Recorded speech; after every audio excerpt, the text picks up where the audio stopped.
আসসালামু আলাইকুম। কী অবস্থা সবার? আশা করছি সবাই ভালো আছো। সামারি রাইটিং নিয়ে আজকে আমাদের টপিক। আমরা কথা বলবো সামারি রাইটিং কীভাবে লেখা যায়। আমাদের SSC HSC English first paper কোশ্চেনের এটা একটা খুবই ইম্পর্ট্যান্ট টপিক। হাই স্কুল থেকে মোটামুটি ইন্টারমিডিয়েট পর্যন্ত সামারি নিয়ে কোশ্চেন হয় ফার্স্ট পেপারে, আর বিভিন্ন কম্পিটিটিভ এক্সামেও রিটেন এক্সামের ক্ষেত্রে সামারি রাইটিং আমাদের খুবই ইম্পর্ট্যান্ট।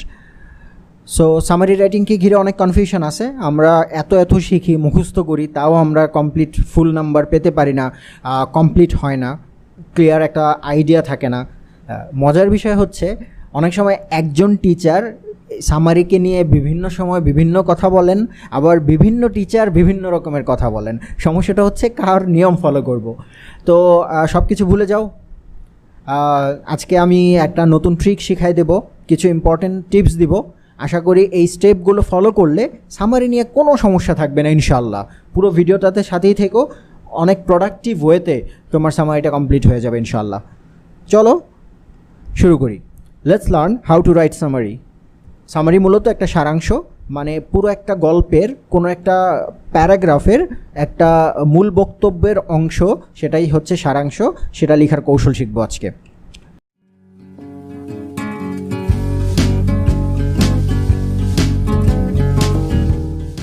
প্রথমত আমাকে 5টি পয়েন্ট ফলো করে সামারি বা সারাংশ লিখতে হবে। এখন এই 5টি পয়েন্ট কি? ফার্স্ট পয়েন্ট হচ্ছে টেক নোটস কিওয়ার্ডস, মানে প্যাসেজ পড়ে নোট বা কিওয়ার্ড দাগাতে হবে বা চিহ্নিত করতে হবে। এখন প্রশ্ন, কিওয়ার্ড বা নোট কোনগুলো দাগাবো? আচ্ছা, আমি উত্তর দিয়ে দিচ্ছি। নোটস বা কিওয়ার্ডসগুলো হচ্ছে নাউন, ভার্ব, অ্যাডজেক্টিভ, ফ্রেজ, মাঝে মাঝে ক্লজও হতে পারে।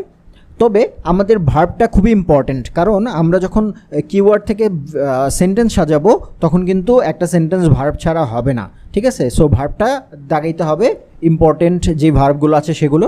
আর নাউন, অ্যাডজেক্টিভ, ফ্রেজ এগুলো হচ্ছে সাপোর্টিং, সেন্টেন্সকে সাপোর্ট করার জন্য। আচ্ছা, এখন প্রশ্ন হচ্ছে এগুলো দাগানোর ক্ষেত্রে আমরা কি পদ্ধতি ফলো করব, বা এগুলো কি বলতেছেন আমি কিছু বুঝতেছি না। আমি ক্লিয়ার করে দিচ্ছি, don't worry. Let's learn how to mark keyword. চলো একটা প্যাসেজ দেখি আগে। Dreams have fascinated philosophers for thousands of years, but only recently have dreams been subjected to empirical research, scientific study. Chances are that you have often found yourself puzzling over the content of a dream, or perhaps you have wondered why you dream at all. আচ্ছা, এই কথাটার অর্থ একটু বুঝে নেই। Dreams fascinated, মুগ্ধ করছে কাকে? ফিলোসফার্সকে, মানে দার্শনিকদের। থাউজেন্ডস অফ ইয়ার্স মানে হাজার হাজার বছর ধরে। কিন্তু শুধুমাত্র সাম্প্রতিক সময়ে ড্রিমস, এই স্বপ্নগুলো subjected to empirical research and scientific study, মানে একটা সাবজেক্ট হয়েছে রিসার্চের, গবেষণা এবং বিজ্ঞানসম্মত পড়াশোনার ক্ষেত্রে রিসেন্টলি এটা একটা সাবজেক্ট হিসেবে ধরা হয়েছে। চান্সেস মানে সম্ভাবনা আছে, you have found yourself, তোমার নিজেকে তুমি খুঁজে পাবা, puzzling over the content of a dream, মানে একটা ড্রিমের যে বিষয়বস্তু সেটা নিয়ে খুঁজতে গেলে নিজেকে গোলক ধাঁধায় ফেলে দিবা, এরকম সম্ভাবনা আছে। পারহ্যাপস, অথবা হতে পারে you have wondered why you dream at all, তুমি চমকায় যেতে পারো আসলে আমরা ড্রিম কেনই বা দেখি, যদি আমরা উত্তর খুঁজতে যাই। তাহলে এই প্যাসেজ থেকে আমরা যেটা বুঝলাম, ড্রিম নিয়ে কথা বলা হচ্ছে। এখান থেকে আমরা কি করব? আমরা হচ্ছে ইম্পর্টেন্ট যেই কিওয়ার্ড আছে, নাউন, ভার্ব, অ্যাডজেক্টিভ, ফ্রেজ, সেগুলো দাগানোর চেষ্টা করব। চলো দাগাই। তো এখানে নাউন হচ্ছে ড্রিমস, ইম্পর্টেন্ট, নিতে পারি। ফ্যাসিনেটেড, মুগ্ধ করছে, নিতে পারি। ফিলোসফার্স, দার্শনিককে মুগ্ধ করছে, নিতে পারি। টাইম ফ্রেজটাও নিতে পারি এখানে। টাইম ফ্রেজ হচ্ছে ফর থাউজেন্ডস অফ ইয়ার্স, হাজার হাজার বছর ধরে। বাট অনলি রিসেন্টলি, সাম্প্রতিক সময় নিতে পারি। সাম্প্রতিক সময়ের কথা বলা হচ্ছে। সাবজেক্টেড মানে সাবজেক্ট হিসেবে রিসার্চ এবং সায়েন্টিফিক স্টাডিতে এটা রূপান্তর হয়েছে বা নেওয়া হয়েছে, এটাও নিতে পারি, ইম্পর্টেন্ট। তারপরে হচ্ছে চান্সেস, তারপরে হচ্ছে puzzling over a content of a dream, মানে গোলক ধাঁধায় পড়ে যাব একটা ড্রিমের বিষয়বস্তু দেখে। অথবা পারহ্যাপস ওয়ান্ডার্ড, মানে বিস্মিত হয়ে যাব, হোয়াই ইউ ড্রিম, তুমি কেন ড্রিম দেখো, মানে পারপাস, উদ্দেশ্য, কেন তুমি ড্রিম দেখো, এটার উদ্দেশ্য যদি আমি খুঁজতে যাই চমকায় যাব। আচ্ছা, এই কিওয়ার্ডগুলো আমরা দেখতে পেরেছি। এখন এগুলোকে আমরা একটু লিখে ফেলি। কিওয়ার্ডগুলো: dreams fascinated philosophers, thousands of years research and scientific study, puzzling over the content of a dream, wondered purpose of a dreams. আচ্ছা, এই যে আমরা কিওয়ার্ডগুলো নিলাম, এগুলো থেকে আমরা সেন্টেন্স সাজাবো। একটা ইম্পর্টেন্ট এবং টিপস, হ্যাঁ, খুবই গুরুত্বপূর্ণ একটা টিপস দিয়ে রাখছি। প্যারাফ্রেজ একটা টার্মস, এটার মানে হচ্ছে কোনো সেন্টেন্সকে মিনিংটাকে চেঞ্জ না করে নিজের মতো করে লেখা, মানে হুবহু কপি না করে কোনো সেন্টেন্স ওই মিনিংটা দিয়েই নিজের মতো করে একটা সেন্টেন্স লেখাটাকেই বলা হয় প্যারাফ্রেজ। এই প্যারাফ্রেজ টার্মসটা কেন বললাম, কারণ আমরা সামারির ক্ষেত্রে যেহেতু সারাংশ মানে ওইখানে যা বলা আছে প্যাসেজে যা বলা থাকে তাই লিখি, ছোট করে কপি না করে, হুবহু কপি না করে লিখি। তার মানে কথাটা কিন্তু একই, মানে সেন্টেন্স থেকে নিব, সেন্টেন্স থেকে কপি করব, কিন্তু হুবহু কপি না করে নিজের ভাষায় লেখার চেষ্টা করব, মিনিংটাকে ঠিক রেখে। তার মানে আমরা পুরো প্যাসেজ থেকে প্যারাফ্রেজ করে সংক্ষিপ্ত আকারে মূল বক্তব্যটা লিখব। প্যারাফ্রেজ করার জন্য কয়েকটা স্টেপ আছে বা কয়েকটা পদ্ধতি আছে। একটা হচ্ছে তুমি যে কোনো সেন্টেন্সকে যদি অ্যাক্টিভ থেকে প্যাসিভ বা প্যাসিভ থেকে অ্যাক্টিভ করে দাও, অনেক এটা প্যারাফ্রেজ হতে পারে, কারণ হুবহু কপি হবে না। একটা থাকবে অ্যাক্টিভে তুমি লিখলা প্যাসিভ, তাহলে হুবহু থাকলো না। আবার অনেক সময় সিম্পল থেকে তুমি যদি একটু কমপ্লেক্স বানায় দাও বা কম্পাউন্ড সেন্টেন্স বানায় দাও, বা কম্পাউন্ড থেকে সিম্পল বা কমপ্লেক্স বানায় দাও, তাইলেও কিন্তু হুবহু কপি করা হয় না, প্যারাফ্রেজিং হয়ে যায়। আবার তুমি যদি কোনো ওয়ার্ডে সিনোনিম লিখো তাহলেও কিন্তু প্যারাফ্রেজ হয়। আবার কোনো ওয়ার্ডকে যদি তুমি ফ্রেজ আকারে বা কোনো ফ্রেজকে ওয়ার্ড আকারে লিখো তাহলেও কিন্তু প্যারাফ্রেজ হয়। তাহলে আমরা এই প্যারাফ্রেজ টার্মসটা দিয়ে আমরা এই কিওয়ার্ডগুলোকে একটা সামারি আকারে সাজাবো। চলো লিখি একটা।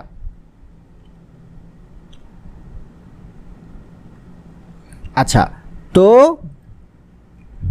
ফর থাউজেন্ডস অফ ইয়ার্স, আমরা সময়টাকে আগে দিলাম, এই যে এই কিওয়ার্ডটা ছিল যে সময়টা। ফিলোসফার্স হ্যাভ বিন ফ্যাসিনেটেড,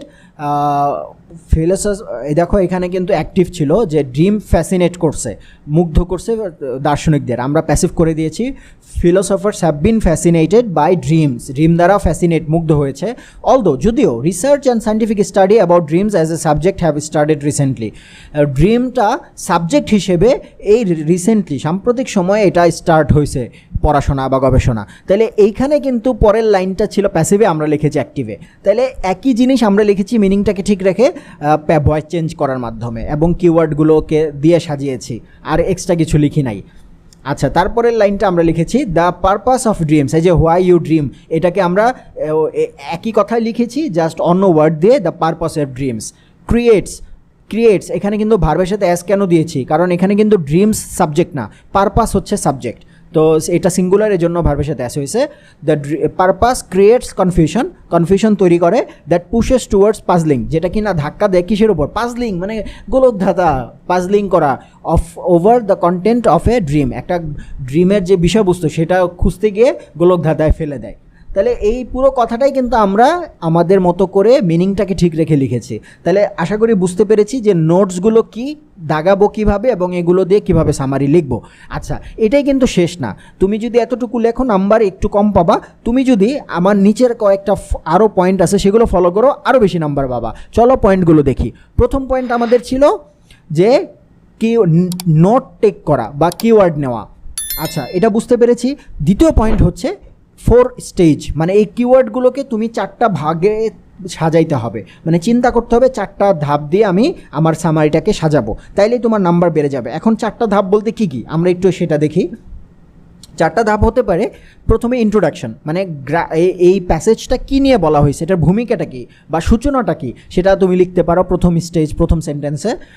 দ্বিতীয় ধাপে তুমি মেইন পয়েন্ট মানে মূল বক্তব্য বা পারপাস, উদ্দেশ্য বা ক্যারেক্টারিস্টিক্স, বৈশিষ্ট্য, এগুলো লিখতে পারো। তবে ইম্পর্টেন্ট হচ্ছে একটা বা দুইটা সেন্টেন্স লিখতে পারো, এখানে একটা বা সর্বোচ্চ 2টা লিখতে পারো। তৃতীয় স্টেজ হচ্ছে সাপোর্টিং আর্গুমেন্টস, মেইন পয়েন্টকে সাপোর্ট করার জন্য আরও একটা কথা আমাদের সেন্টেন্স লিখতে হবে। অবশ্যই প্যাসেজে এগুলো থাকবে, বের করে আমাকে ওই যে কিওয়ার্ডের মাধ্যমে সাজাইতে হবে। হ্যাঁ, আমাদের কিওয়ার্ডগুলোকে এই 3টা স্টেজে সাজাবো, আর শেষে হচ্ছে ফাইনাল পয়েন্ট বা উপসংহার। পুরো বক্তব্যটাকে একটা সংক্ষিপ্ত রূপে একটা সেন্টেন্সে আমরা সাজাবো। এই 4টা স্টেজে যদি আমি আমার কিওয়ার্ডগুলোকে ভাগ করি, তাহলে আমরা সেন্টেন্স কোনটার পরে কোনটা লিখতে হবে।